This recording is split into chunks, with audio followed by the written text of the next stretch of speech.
गंगा यमुना दो बहनें थीं। एक बार वह बहनें चली जा रही थीं। चलते चलते रास्ते में खेत पड़े। जब वह वहां को जा रही थी तो यमुना की चुन्नी तिल के पेड़ में फंस गई।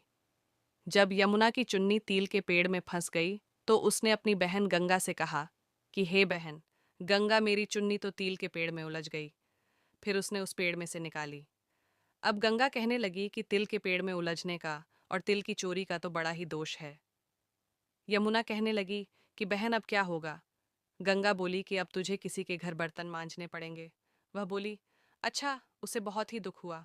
गंगा ने कहा, बर्तन तो सारे मांज लिए, परंतु काला तवा मत मांजना। उसने कहा, अच्छा। अब गंगा के कहने पर वह सबसे पूछने लगी कि कोई बर्तन साफ करवा लो, अपना काम करवा लो।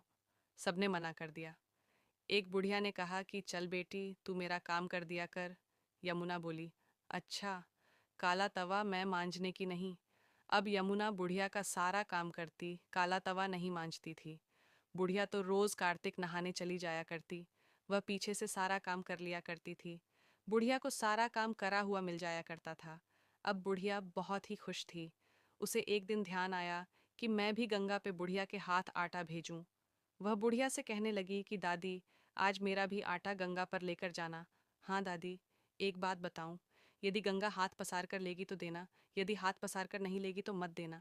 इस तरह से कहना, लय हे गंगा, तेरी बहन यमुना ने यह आटा दिया। जब वह हाथ पसार कर आएगी तो मेहंदी लगी होगी, नथ बीच में पहने होंगी, पूरा सिंगार करे होगी और छम छम करती आवेगी। बुढ़िया ने कहा, अच्छा। जब बुढ़िया गंगा नहाने गई तो यमुना ने आटा दिया और वह ले गई। बुढ़िया ने वहां जाकर नहा धोकर पूजा पाठ किया। फिर उसके बाद घर के लिए चल दी। पर बुढ़िया गंगा को आटा देना भूल गई। रास्ते में जाकर उसे याद आया कि हाँ, मैं तो आटा ही देना भूल गई। एक काम तो उसने मुझे कहा था, वही मैं भूल गई। वह तो घर पर रहकर सारा काम करती है। बुढ़िया लौटकर फिर गंगा गया।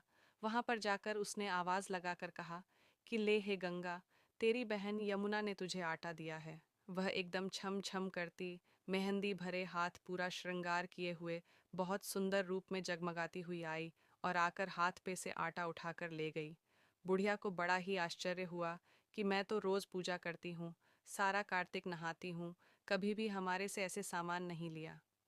बुढ़िया जब घर पर पहुंची तो उसने पूछा, दादी, मेरा गुड़ आटा गंगा को दे दिया था? वह बोली, हाँ, दे दिया था। दादी, वह कैसे भेष में थी? बुढ़िया बोली, क्या बताऊं बस, वह तो बहुत ही सुंदर भेष में थी। गौरे गौरे हाथ थे, मांग भरा सिंदूर, मेहंदी भरे हाथ, हरा हरा छुड़ला, पैरों पायल